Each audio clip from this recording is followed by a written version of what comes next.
Kalau katanya, kalau hanya diucapkan burung beo, kata Ibu Suset semalam ya, jangan hanya jadi burung beo, tapi hidup di hati. Haleluya. Kenapa kita deklarasikan tiap minggu? Bukan karena kita jadi burung beo, tidak, tapi kiranya Roh Kudus menghidupkan. Nah, firman Tuhan kepada kita hari ini, Bapak Ibu Saudaraku, mengawali bulan Oktober ini, supaya kita memiliki respon yang tepat dalam menghadapi setiap masalah yang datang dalam hidup kita, sehingga hidup kita dapat memberi dampak pada dunia ini. Amin, saudaraku. Yang punya masalah katakan saya. Semua punya masalah? Sudah pasti karena masih hidup. Haleluya.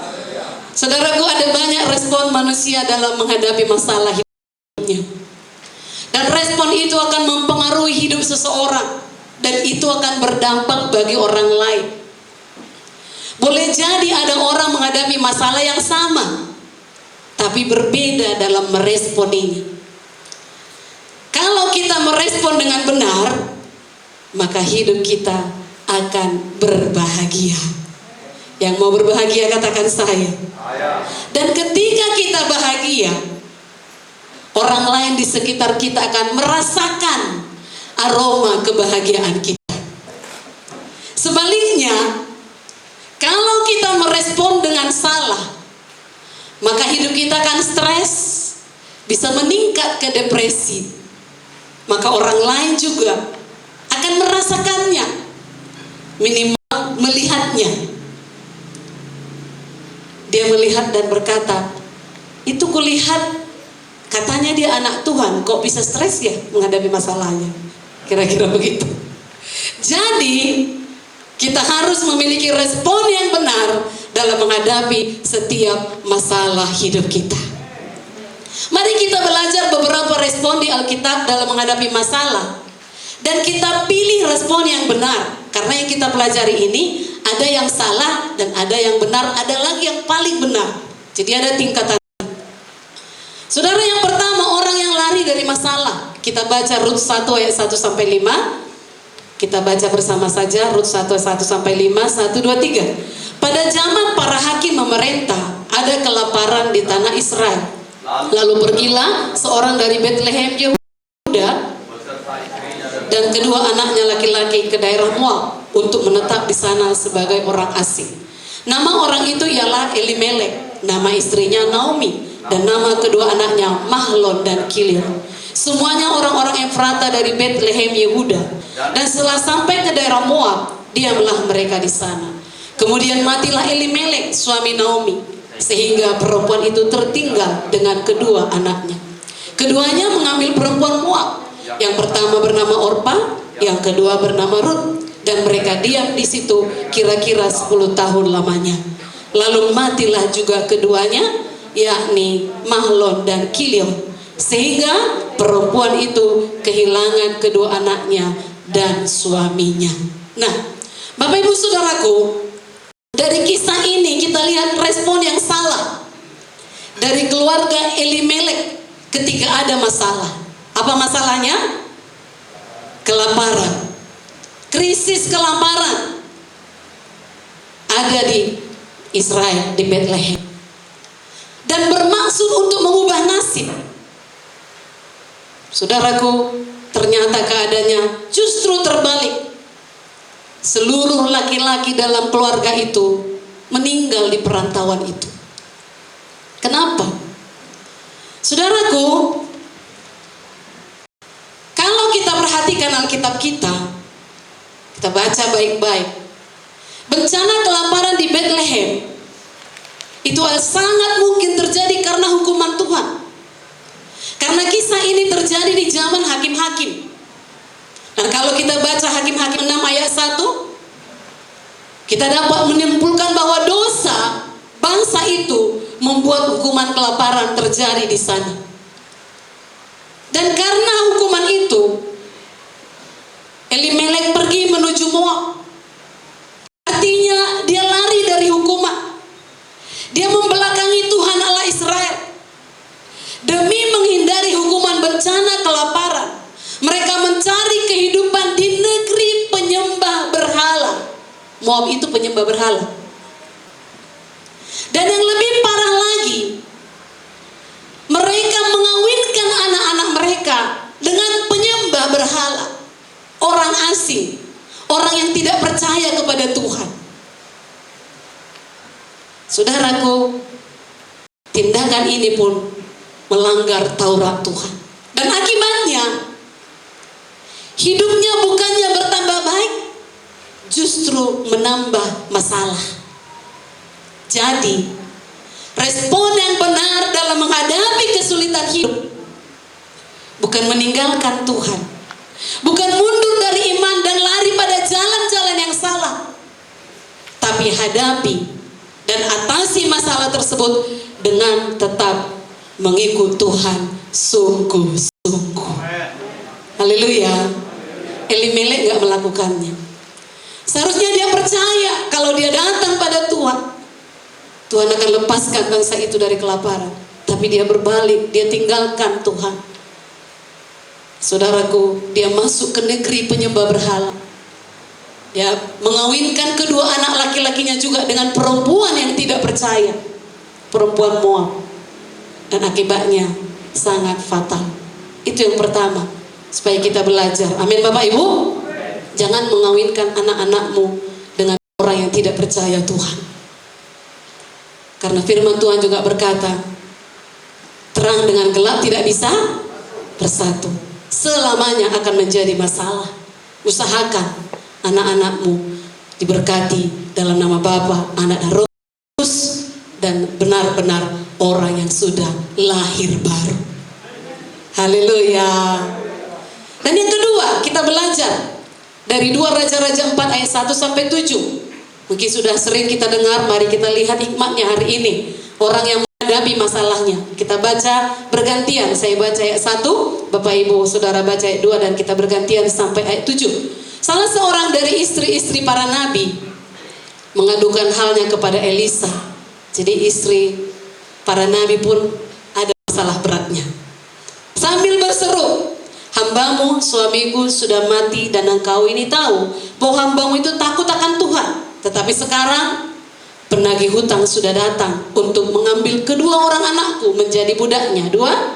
Jawab Elisa kepadanya, apa yang aku berbuat bagimu? Beritahu aku apa-apa yang kau punya. Berkata seperti itu, hambamu ini tidak punya sesuatu apapun di rumah. Buka Alkitab saudara sendiri kalau bermasalah di depannya. Saya baca ayat 3. Lalu berkatalah Elisa, pergilah, mintalah bejana-bejana dari luar, dari segala tetanggamu, bejana-bejana kosong, tetapi jangan terlalu sedikit.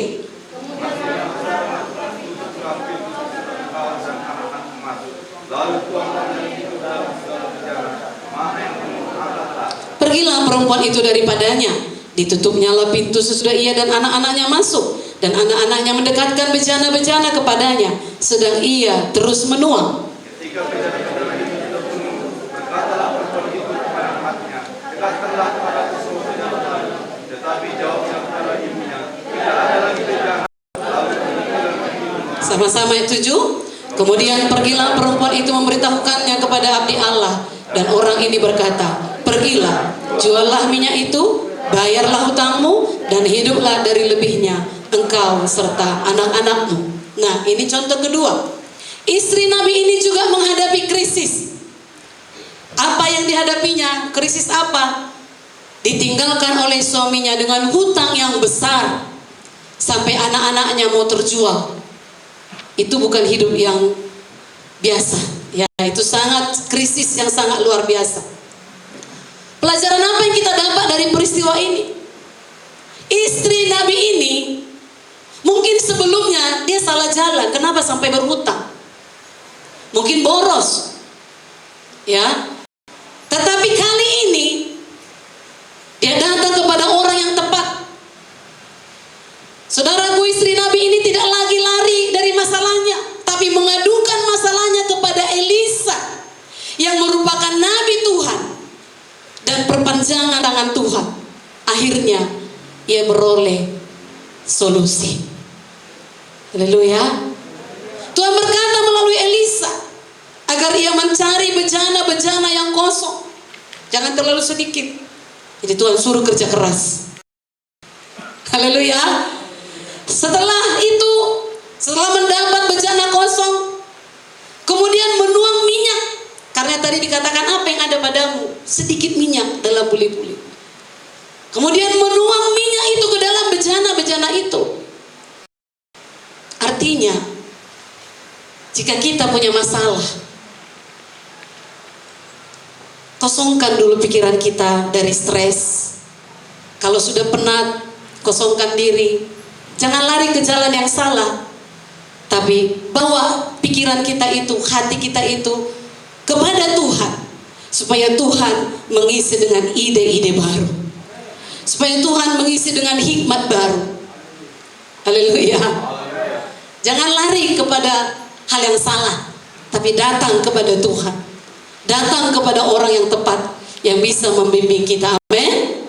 Dan proses menuangi minyak tersebut ke dalam bejana, yang kalau secara logika bagaimana minyak dalam buli-buli sangat sedikit. Begitu banyak bejana sudah dikumpulkan dari tetangga-tetangga. Tetapi apakah maksudnya di sini? Proses menuangi minyak itu adalah artinya kalau kita sudah diberi Tuhan hati yang baru, karena kita sudah datang tadi kepadanya, diberikan hati baru, bejana baru, kita harus berani melangkah dari iman kepada iman. Haleluya. Saudaraku, setelah bejana penuh, dia nggak salah jalan. Apa yang dibuatnya? Dia datang lagi pada Elisa dan bertanya, sudah penuh, apalagi yang harus kulakukan? Dia nggak sembarangan dengan berkat itu. Lalu Elisa berkata, jual semua, bayar hutangmu, dan hiduplah dari lebihnya. Haleluya. Artinya, setelah diberkati jangan lupa daratan. Hutang dibayar, dan hiduplah lebih daripada itu. Maksudnya dari lebihnya itu, hidup apa adanya. Jangan boros lagi, jangan buka hutang baru lagi. Haleluya. Saudaraku, kenapa dia memperoleh solusi? Karena dia datang pada pribadi yang tepat. Dalam menyelesaikan masalah harus dengan cara Tuhan. Amin, saudaraku. Jika kita perhatikan pengalaman istri Nabi ini, perhatikan bahwa mujizat dialaminya di tengah-tengah masalah, dimulai dari apa yang ada padanya, bukan apa yang ada pada orang lain, dan memulai hutang lagi, enggak. Dimulai dari apa yang ada padanya. Haleluya, saudaraku. Dan dia melakukan apa yang disuruhkan Tuhan melalui hambanya, dan dia beroleh mujizat. Karena ia datang pada Tuhan melalui hambanya Elisa, mencari solusi yang terbaik, sehingga masalahnya tidak berkepanjangan. Seperti Elimelek tadi.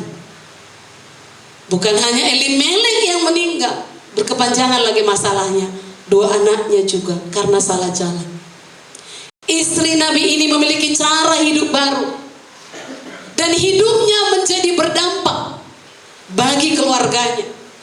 Tidak berhutang lagi, dan anak-anaknya pun tidak terjual. Haleluya, saudaraku. Itu yang kedua, hadapi masalah. Datang pada orang yang tepat, terutama datang pada Tuhan kita yang menjawab doa. Datang pada orang yang tepat. Kepada siapa? Kepada hamba Tuhan. Jangan datang pada penasehat yang fasik. Kalau ada masalah saudara, jangan takut bertanya, jangan takut datang. Haleluya. Jangan berpikir seperti yang biasa, nanti aku datang pada pendeta, dibilangnya doa saja, doa saja. Elisa ada memberi sesuatu kepadanya? Tidak, diberinya jalan, didoakan. Maka minyak yang sedikit itu pun bisa melunasi hutang-hutangnya. Dan selebihnya sebelum kelaparan berlalu, mereka bisa hidup. Haleluya. Percaya kuasa Tuhan. Dan yang cara yang ketiga, ini tingkatan yang lebih luar biasa. melakukan terobosan dengan hikmat Tuhan. Itulah Yusuf.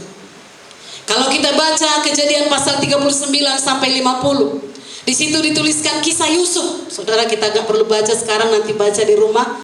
Saudara pasti diberkati. Kisah Yusuf yang melakukan tindakan terobosan dalam menghadapi krisis. Dan ini krisis yang akan datang. Saudaraku, Yusuf diberikan Tuhan hikmat untuk menyelesaikan krisis yang akan datang. Walau saat itu masih kelimpahan. Dia sudah tahu akan ada krisis ke depan. Kenapa Yusuf bisa dapat hikmat?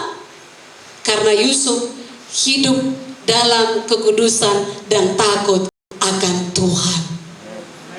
Haleluya. Sehingga ia memperoleh hikmat dari Tuhan bahkan untuk masalah yang akan datang. Saudaraku, kita harus menerima hikmat Tuhan dalam menghadapi masalah. Sebab tidak ada sesuatu yang dapat mengerti akan masa depan kecuali Tuhan. Hanya Tuhan yang tahu. Dan ketika kita menerima hikmat yang datang dari Tuhan, kita akan tahan melewati proses itu. Haleluya. Hikmat Tuhan memberikan Yusuf strategi untuk menghadapi krisis, yakni 7 tahun menabung selama masa kelimpahan. Gak boros. 7 tahun menabung dan mengelola sumber daya yang ada, sehingga saat krisis datang, terpelihara hidupnya, terpelihara bangsanya, dan lebih jauh lagi keluarganya juga terpelihara. Amin. Kita perlu hikmat Tuhan dalam menangani masalah. Apakah masalah saudara, masalah ekonomi? Apakah masalah dalam pekerjaan? Apakah masalah dalam keluarga? Masalah dalam pelayanan? Bahkan semua bidang hidup kita. Mari kita takut akan Tuhan, hidup dalam kekudusan Tuhan, sehingga Dia selalu memberi kita hikmat untuk keluar dari krisis itu. Amin. Ada seorang pendeta dari Amerika, saudara mungkin tahu itu, John Maxwell. Dia seorang pendeta, juga pembicara, bahkan penulis buku terkenal. Dan bukunya itu tentang kepemimpinan. Saudara, dia berkata, jika Anda menunggu untuk bersiap sampai Anda dihadapkan pada krisis, Anda sudah terlambat. Saudaraku, oleh karena itu, datanglah kepada Tuhan, baik dalam kelimpahan maupun dalam krisis. Tuhan akan beri hikmat. Tuhan akan beri ide-ide baru untuk keluar dari persoalan kita. Bagaimanapun firman Tuhan berkata, keadaan tidak semakin baik. Zaman ini makin sukar. Dulu Yusuf belum tahu itu. Tapi karena dia takut akan Tuhan, dia dapat. Oh, ini 7 tahun akan ada kelimpahan. Melalui mimpi itu ya. 7 tahun lagi akan datang kelaparan. Oh, gak bisa sembarangan ini. Harus dikelola dengan baik. Saudaraku, biarlah kita semua ada hikmat Tuhan menyelesaikan persoalan kita.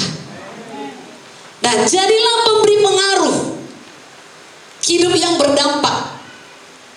Orang yang bisa menyelesaikan masalahnya dengan takut akan Tuhan, hidupnya pasti berdampak. Amin. Seperti Yusuf, seperti istri Nabi tadi. Setidaknya anaknya tidak terjual, tidak berhutang lagi, hidupnya berdampak bagi keluarganya. Dan lebih meningkat lagi Yusuf yang dapat hikmat dari Tuhan, terpelihara satu bangsa, bahkan keluarganya yang jauh datang kepadanya.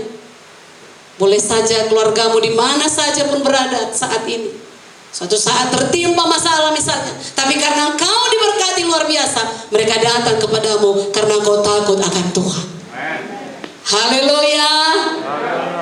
Jadilah pemberi dampak. Mari kita lihat lagi Musa, Keluaran 34 ayat 29 sampai 30. Kita baca ayat ini bersama-sama.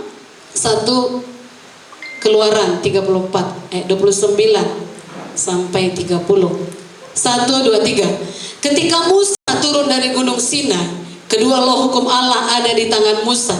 Ketika ia turun dari gunung itu, tidaklah ia tahu bahwa kulit mukanya bercahaya, oleh karena ia telah berbicara dengan Tuhan. Ketika Harun dan segala orang Israel melihat Musa, tampak kulit mukanya bercahaya, maka takutlah mereka mendekati dia. Nah, saudaraku, ini kisahnya setelah bangsa Israel keluar dari Mesir. Saudaraku, bangsa Israel berputar-putar selama berapa tahun? 40 tahun di padang gurun. Kenapa sampai 40 tahun? Padahal bisa lebih cepat dari itu. Karena bangsa itu, Bapak Gembala tadi pada pertama berkata, si jogal rukung sude. Apa artinya itu? Tegar tengkuk. Saudaraku, Tuhan mau mendidik bangsa itu, tapi banyak nggak mau dididik. Nah, apa yang kita pelajari di sini? Kita nggak di situ topiknya ya. Suatu ketika Musa capek menghadapi bangsa itu, dan Musa mengeluh. Mengeluh bukan pada yang salah, dia mengeluh kepada Tuhan. Dia berkata, bangsa ini susah diatur. Lalu Tuhan suruh Musa naik ke Gunung Sinai. Pelajaran kepada kita, kalau anak kita susah diatur, jangan pukul dia pakai tali pinggang. Naik ke gunung Tuhan dan berdoa. Haleluya. Haleluya. Bangsa itu susah diatur. Tuhan suruh Musa naik ke gunung Tuhan untuk bertemu dengan dia. Demikian juga kalau saudara susah diatur, kami berdoa kepada Tuhan. Haleluya. Tapi di sini tidak susah diatur. Itu untungnya. Haleluya. Karena masih banyak jiwa yang harus kita menangkan. Amin. Dan apa yang terjadi? Musa pun naik ke Gunung Sinai. Dan dia bersama-sama dengan Tuhan selama 40 hari, 40 malam lamanya. Dan ketika Musa turun dari Gunung Sinai, apa yang terjadi? Mukanya bercahaya. Sehingga orang Israel masih dari jauh pun takut. Inilah orang Israel ini. Cahaya Tuhan pun takut dia. Harusnya dia heran, kok bisa ya? Kok bisa wajah Musa itu bercahaya? Ayo kita tanya yuk. 40 hari dia berdoa dekat dengan Tuhan, pasti ada jalan keluar. Enggak pula, takut mereka semua.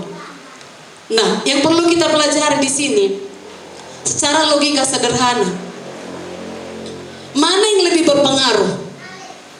Orang yang sekedar ketemu Tuhan, atau orang yang Tuhan ada di dalamnya? Mana lebih berpengaruh? Tuhan yang ada di dalamnya seharusnya.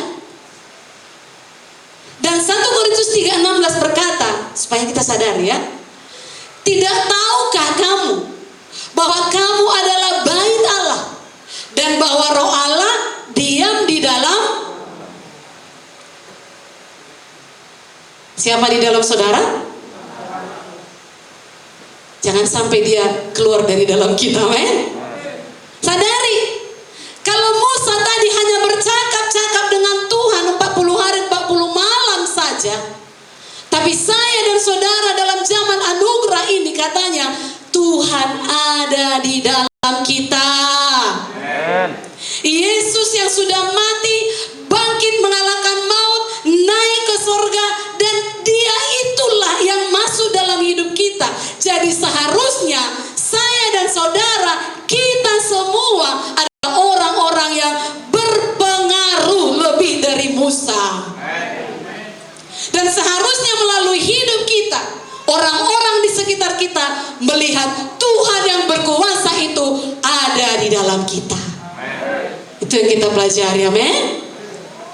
Kalau Musa pun mukanya bercahaya, membuat orang Israel takut.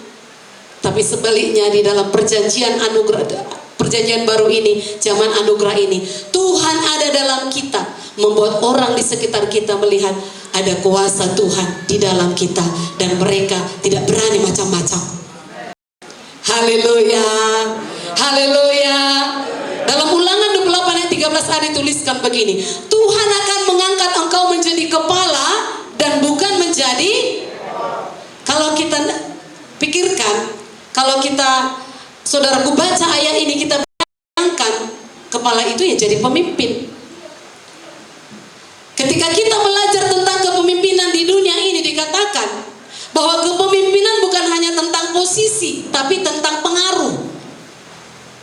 Saudaraku, jadi ayat ini sebetulnya Tuhan sedang memerintahkan kepada kita, kamu harus menjadi orang yang berpengaruh. Karena nggak semua kita jadi pemimpin, amin. Tapi semua bisa berpengaruh. Haleluya. Nah, kita yang sudah tahu kebenaran firman Tuhan, kita harus dapat menjadi pengaruh yang baik. Perhatikan di awal tadi saya katakan ada dua pengaruh, bisa baik, bisa buruk. Tapi kita yang sudah tahu kebenaran harus menjadi pengaruh yang baik buat dunia ini. Tuhan mau kita menjadi pemberi pengaruh dengan cara apa? Pertama, jadilah garam dunia. Dalam Matius 5:13 berkata, kamu adalah garam dunia. Jika garam itu menjadi tawar, dengan apakah ia diasinkan? Tidak ada lagi gunanya selain dibuang dan diinjak orang. Kita semua tahu rasanya garam. Apa itu? Asin. Saudaraku, waktu Tuhan berkata kepada kita, kamu adalah garam dunia, Dia sedang mengatakan kepada kita, kamu harus berpengaruh. Dikatakan jika garam kehilangan keasinannya, berarti kehilangan kemampuannya memberi pengaruh. Tidak ada gunanya selain diinjak dan dibuang. Jadi, saudaraku, jangan karena persoalan datang engkau kehilangan kemampuan untuk mempengaruhi orang kepada jalan Tuhan. Tidak ada gunanya, kata firman. Kita yang sudah tahu kebenaran, kita harus dapat mempengaruhi orang lain untuk mengikuti kebenaran. Haleluya, saudaraku. Jangan kehilangan keasinan. Jangan kehilangan pengaruh yang baik oleh persoalan dunia ini. Bagaimana kita memberi pengaruh? Menyala dalam Tuhan. Roma 12:11, biarlah rohmu menyala dan layanilah. Jangan layani kehendak dagingmu. Kalau malas datang berkata, nggak usah berdoa, jangan layani itu. Kalau masalah datang tawar hatiku, jangan layani itu. Layanilah dengan roh yang haleluya. Tuhan mau kita menjadi tetap menyala walau sedang menghadapi masalah, sehingga orang-orang di sekeliling kita akan terpengaruh dengan gaya hidup kita yang tetap menyala. Jangan sebaliknya menjadi terpuruk. Haleluya. Apapun masalah Bapak Ibu Saudara, A sampai Z kalau disebutkan bisa. Jangan jadi terpuruk. Itu bedanya kita dengan orang dunia ini. Tetap menyala dan layanilah. Jangan layani iblis yang membujukmu untuk jauh dari jalan Tuhan. Jangan layani kehendak dagingmu yang membuat engkau tidak bersemangat mengikut Tuhan. Bagaimana kita memberi pengaruh lagi? Menjadi teladan. Ada kata-kata yang artinya sangat persis, sama persis dengan pemberi pengaruh, tapi ini lebih serius. Itulah menjadi teladan. Dalam 1 Timotius 4:12, Bapak Ibu Saudara bisa lihat di Alkitab Saudara atau di depan. Jangan seorang pun menganggap engkau rendah karena engkau muda. Jadilah teladan bagi orang-orang percaya dalam perkataanmu, dalam tingkah lakumu, dalam kasihmu, dalam kesetiaanmu, dan dalam kesucianmu. Kalau WHO berkata, itu organisasi kesehatan dunia ya, dikatakan bahwa orang muda itu yang usianya 60 tahun ke bawah. Jadi rata-rata kita masih muda, men. Tapi ada opung-opung di sini, itu pun punya semangat muda. Haleluya. Haleluya. Saudaraku, berapapun umur kita, kita semua memiliki semangat muda. Jadi firman Tuhan ini untuk kita semua, supaya jangan seorang pun menganggap kita rendah. Dalam hal apa kita harus menjadi teladan? Tadi tuliskan dalam perkataan. Berulang-ulang ini disampaikan kepada kita, karena memang belum lulus. Haleluya. Bangsa Israel 40 tahun loh, gak lulus-lulus. Sebabnya kalau datang ayat yang sama, jangan katakan sudah tahu aku isinya. Itu namanya orang gak mau berubah. Tahu pun isinya, rindukan sesuatu lagi dari itu. Haleluya. Beberapa minggu lalu kita baru melihat kitab Yakobus, dikatakan bahwa orang yang dapat menguasai lidah adalah orang yang sempurna. Wow. Inilah yang kita rindu-rindukan, menjadi sempurna seperti Yesus. Amin.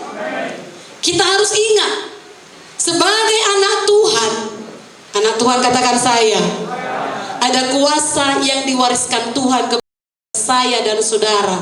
Salah satunya kuasa perkataan. Amin, saudaraku. Dan waktu Tuhan menciptakan langit, bumi, dan segala isinya, Tuhan hanya menggunakan kata-katanya. Jadi di mulut saya dan saudara yang percaya kepada Tuhan kita itu ada punya daya cipta. Katakan, mulut saya punya daya cipta. Kenapa? Karena kita diciptakan segambar dengan Dia. Itu sebabnya kita harus benar-benar hati-hati menggunakan mulut kita, menggunakan kata-kata kita, karena ada kuasa di dalamnya. Kalau engkau sakit dan terpuruk dan berkata, "Amangoya cinai," bahasa Portugis di sana itu, ada kuasa tambah sakit. Karena Dia sudah mewariskan itu kepada kita, bahasanya ada kuasa dalam perkataan kita, maka berkata-katalah selalu perkataan firman.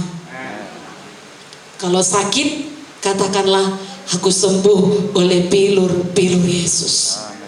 Kalau pikiran ini berkata, lihatlah ke sana. Kan ada itu di sosmed itu dikatakan, mati bukan harus tua. Lalu kita pun takut, ya aku yang masih muda ini, lihatlah banyak yang muda seumuran kuda. Kita pun mulai, aduh, jangan-jangan sedikit bergetar-getar jantungnya, jangan-jangan, ya kan? Tetapi padamu diwariskan kuasa perkataan. Katakanlah, "Saya panjang umur dalam nama Yesus." Bukankah itu kita deklarasikan tiap minggu? Dengan panjang umur, Tuhan akan kenyangkan kita. Jadi jangan khawatir, amin. Kalaupun masih terlilit hutang, jangan salah jalan. Lihat kembali kepada firman. Istri Nabi itu datang pada orang yang tepat, dan dia hidup dari apa yang ada padanya. Di situ mujizat terjadi, bukan dari apa yang jadi milik orang. Apa yang ada di tanganmu, hikmat untuk bekerja, kekuatan untuk bekerja, pikiran untuk bisa mencari jalan keluar, gunakanlah itu. Disitulah Tuhan bekerja. Haleluya. Saudaraku, dan dikatakan dalam hal apa kita menjadi teladan? Dalam tingkah laku. Hari ini firman Tuhan mengingatkan kita agar memiliki respon yang tepat dalam menghadapi masalah. Kadang-kadang kita tidak sadar, ketika diperlakukan buruk atau ketika diperlakukan tidak adil dan tidak baik, kita memberikan respon yang salah. Tetapi ingat, jadilah teladan dalam tingkah laku, termasuk dalam respon kita menghadapi perlakuan yang tidak baik dari siapapun di sekeliling kita. Haleluya. Haleluya. Miliki respon yang baik. Amin. Jadilah teladan dalam kasih. Kalau berbicara tentang kasih, tentunya kasih kepada Tuhan dan kasih kepada sesama. Kasih kepada Tuhan kita tunjukkan dengan kita beribadah sungguh-sungguh, melayani Tuhan dengan roh yang menyala-nyala, melakukan kehendak Tuhan karena kita mengasihi Tuhan. Ada satu lagu baru yang saya dengar, dia berkata begini, lagu ini lagu cinta untuk Tuhan. Aku datang bukan karena sekedar butuh, tapi karena rindu. Haleluya. Itu perlu. Bernyanyi karena cinta kepada Tuhan, beribadah karena mengasihi Tuhan. Haleluya, saudaraku. Dan kasih kepada sesama yang dapat kita tunjukkan dengan hal sederhana. Kita menolong saudara kita yang dalam kesusahan. Kalau kita tahu dia susah, kita tolong, kita doakan, kita bantu cari jalan keluar. Amin. Dalam hal apa lagi teladan kesetiaan. Tuhan mau kita semua orang-orang yang setia. Haleluya. Dan orang-orang setia itu semakin hari semakin mencari Tuhan dalam hidupnya. Itu orang setia. Semakin hari semakin mencari Tuhan. Dan yang terakhir dikatakan tadi dalam kesucian. 1 Petrus 1:16 berkata, kuduslah kamu sebab aku kudus. Oleh karena itu Tuhan ingin kita menjadi teladan dalam kekudusan. Kudus dan suci dalam perkataan, dalam pikiran, dalam tindakan, termasuk dalam reaksi kita menghadapi masalah, dalam respon kita terhadap masalah. Amin saudaraku. Semalam saya cari muda-mudi tentang teladan juga, tapi nggak persis seperti ini. Ya, memberi pengaruh. Dunia ini sekarang sedang terjebak dengan, kalau saudara tahu gerakan-gerakan apa nama itu ya, yang mengarah kepada pornografi lah kita katakan. Dan itu sedang booming. Orang-orang muda itu berkata keren dan semua mengikuti gaya itu. Kami belajar semalam, bergunakah itu? Sama seperti Paulus berkata, segala sesuatu diperbolehkan, benar. Tapi apakah itu berguna? Apakah itu membangun? Gerakan-gerakan yang mengarah kepada porno itu, mungkin kau nggak sadar, saya katakan pada muda-mudi. Tapi apakah itu berguna? Jangan terjebak dengan hal-hal duniawi, amin. Haleluya. Yang saya katakan tadi, semua mereka punya potensi. Semua anak-anak saudara punya potensi. Tapi karena terjebak dengan hal-hal duniawi, dengan handphone, akhirnya potensi itu nggak keluar. Daniel, Sadrak, Mesak, Abednego menjadi berpotensi. Kenapa? Mereka nggak ikut-ikutan dengan orang-orang di sekitarnya. Maka mereka didapati 10 kali lebih cerdas. Nah, mereka duduk dalam pemerintahan. Saya katakan pada muda-mudi, biarlah kedudukanmu baik di dunia ini. Karena kau takut akan Tuhan. Karena kau tidak terjebak dengan hal-hal duniawi, dengan gerakan-gerakan pornografi yang mengarah ke pornografi. Di situ juga muda-mudi harus jadi teladan, amin. Bapak Ibu, kita ingatkan anak-anak kita. Segala sesuatu diperbolehkan, kata 1 Korintus itu. Benar, tapi bukan segala sesuatu berguna. Kalau ada anak saudara berkata, kan gak ku ganggu yang lain, kan gak kurugikan siapapun dengan hidupku, dengan gayaku. Iya, tapi apakah Tuhan senang dengan gaya hidup yang duniawi? Hari kita didik anak-anak kita, men. Haleluya.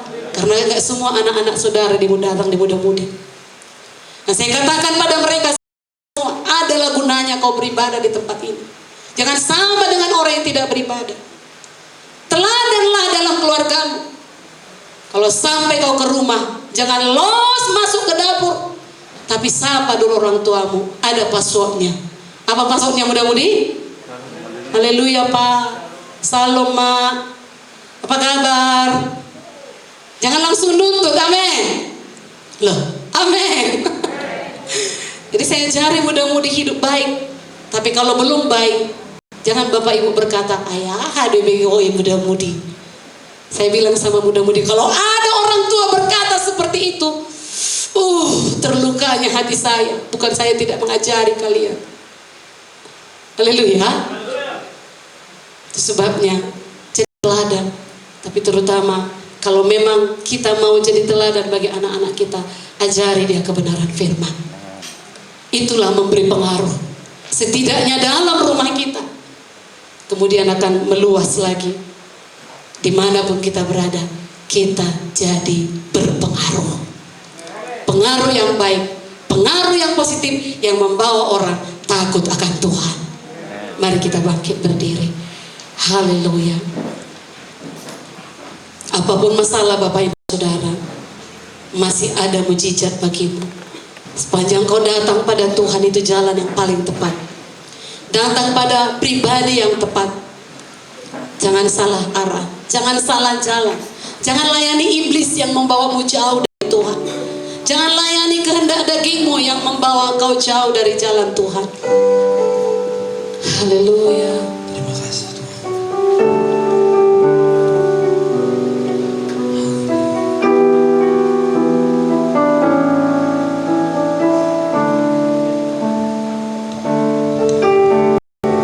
Kau ajaib Tuhan. Tuhan Engkau ajaib bagiku. Tak ada yang tak mungkin bagimu.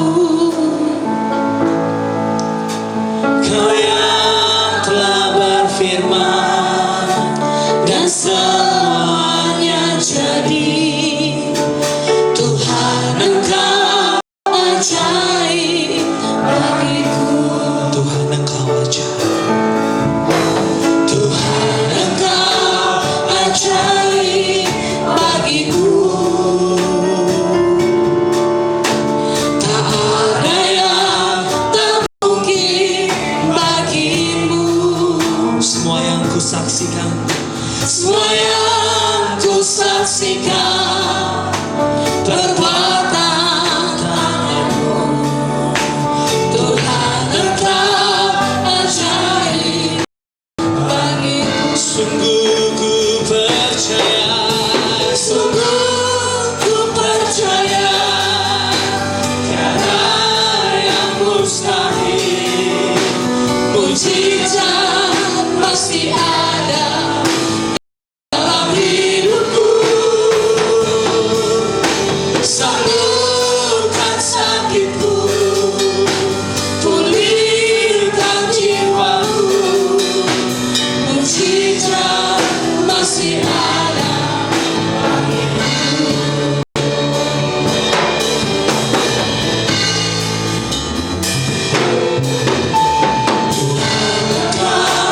Ajaib bagiku.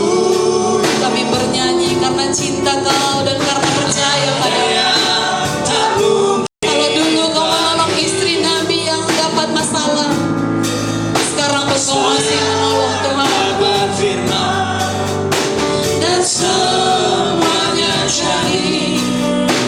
Tuhan Engkau ajaib. Tuhan Engkau ajaib.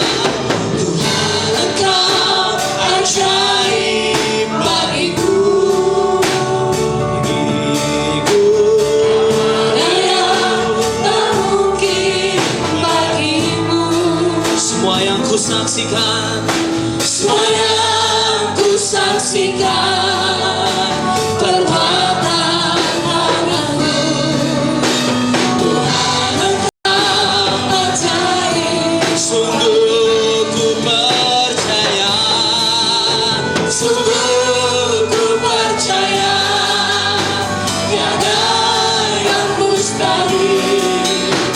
Mujizat masih ada dalam hidupku. Sembuhkan sakit,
Sungguh ku percaya tiada yang mustahil.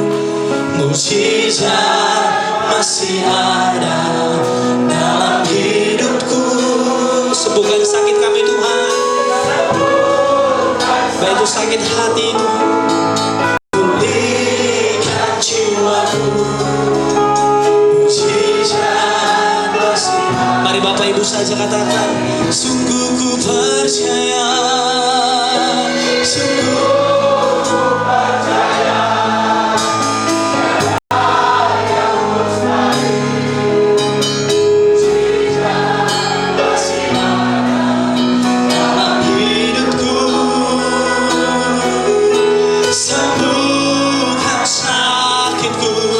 Sembuhkan setiap hati yang terluka, disembuhkan. Tubuh yang sakit disembuhkan, jiwa yang terluka disembuhkan.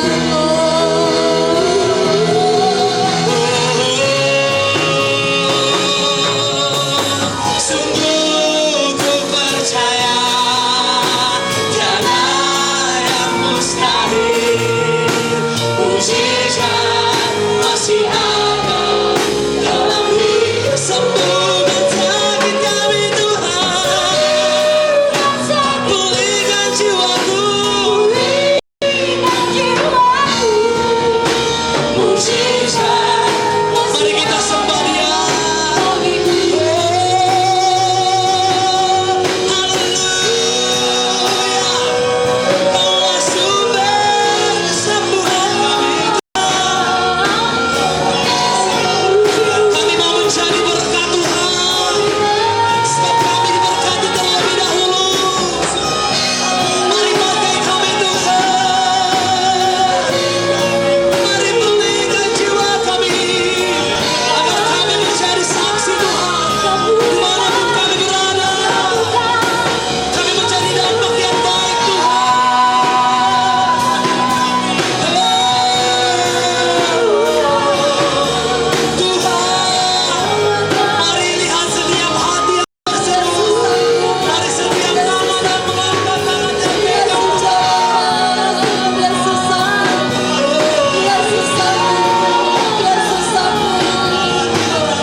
semua menjadi orang-orang yang berdampak, berpengaruh di dunia ini Tuhan.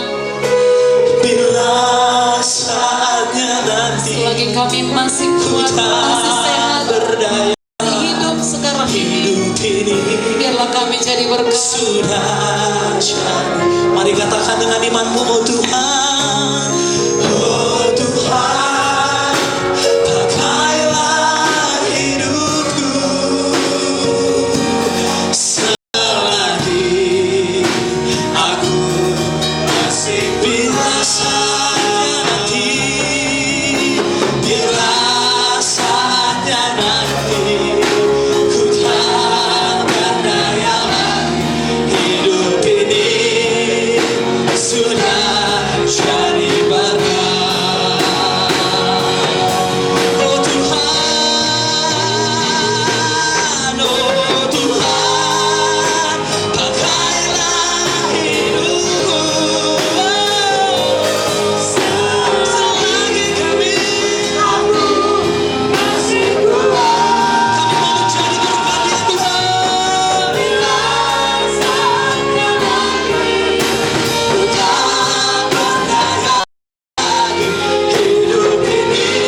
panjang. Terima kasih Tuhan Yesus. Biarlah di dalam hidup kami ini, kami senantiasa Tuhan memiliki Tuhan Yesus, keputusan di dalam hidup kami ini untuk selalu Tuhan Yesus bersandar kepadamu, untuk selalu Tuhan memiliki respon kepada firman-Mu, respon kepada hadirat-Mu Tuhan. Terima kasih Bapa, kami bersyukur kepadamu. Biarlah hidup kami juga mau berdampak Tuhan. Kami percaya semuanya kami yang ada di tempat ini, semuanya kami bertumbuh di dalam Kristus. Terima kasih Bapa. Di dalam nama Yesus kami bersyukur, di dalam nama Yesus kami berdoa. Amin. Silakan duduk Bapak Ibu. Tuhan Yesus memberkati kita semuanya. Baik. Nah, sekarang kami mau memberkati saudara yang baru kali pertama ini datang. Mari maju ke depan, kami mau mendoakan saudara. Adakah yang saudara bawa pada hari ini, yang baru kali pertama ini datang? Mari. Ya. Yang di samping Pak Repet siapa? Ya. Baru kali ini? Oke. Oh, yang tadi yang telepon tadi ya? Oke. Ya. Nanti kita berdoa mau berangkat ke Kuala Namu naik pesawat. Ada saudaraku yang mau didoakan? Tidak ada? Baik. Kalau tidak ada, mari kita perjamuan kudus.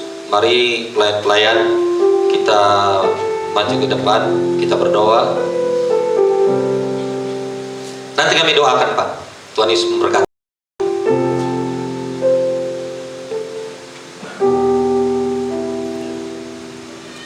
Kita tetap dalam hadirat Tuhan, kita mau terima roti dan anggur.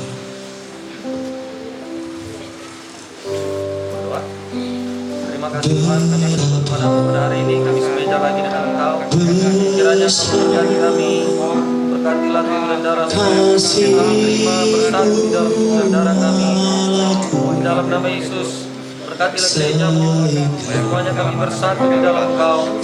Bagaimana Engkau dan Bapa bersatu, demikianlah kami dengan Engkau bersatu. Yesus padaku, Kami semuanya bersatu di dalam nama Yesus.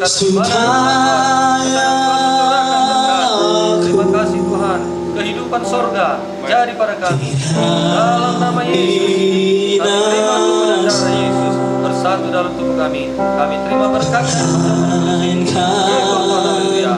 Amin. beroleh hidup yang kekal.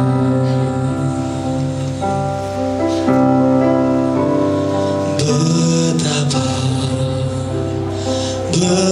besar kasih-Mu Allahku, sehingga Kau berikan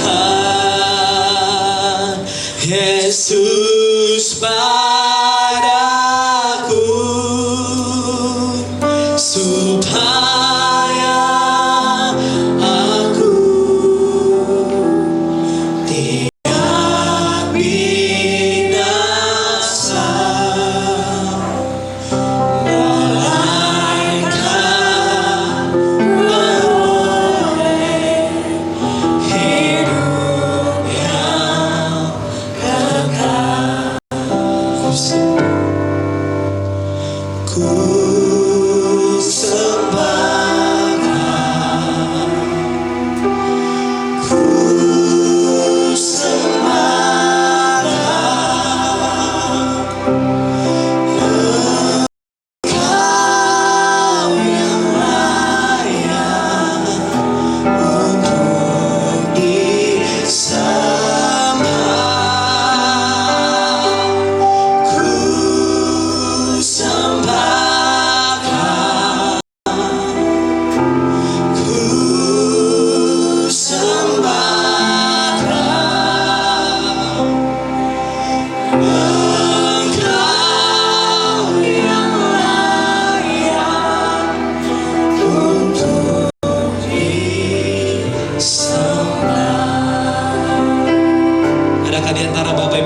saudara yang belum mendapatkan roti dan anggur,